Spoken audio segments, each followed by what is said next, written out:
So after doing my first book through Ingram Sparks, I realized I really wish I had known all of this before I started. So I thought I might pass it on.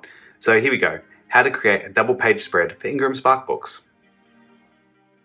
Okay, so for the 216 by 280 millimeter trim size for Ingram Sparks, I've added the page size of 219 by 286 with margins of 13 mil all the way around.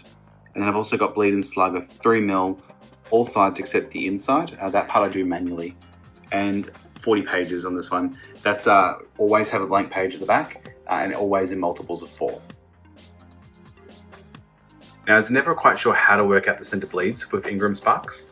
So the best way I figured out was just to do the rectangle frame tool and in the center here, drag a little box down that is typically around 3 mil. You can adjust the sizing up top here.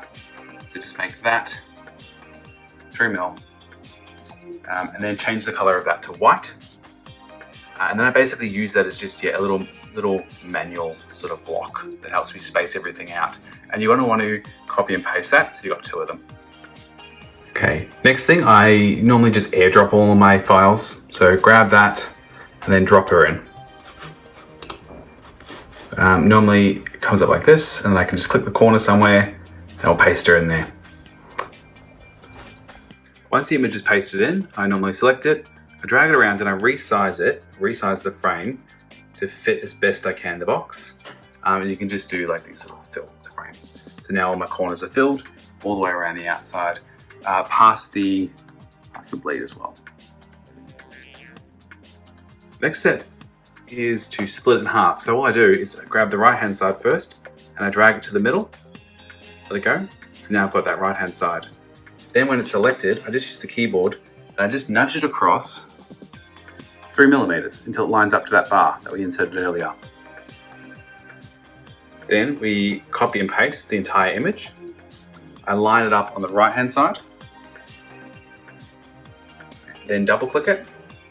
Then drag the actual image all the way across so the red lines up with the blue. All these little technical terms here. That's it.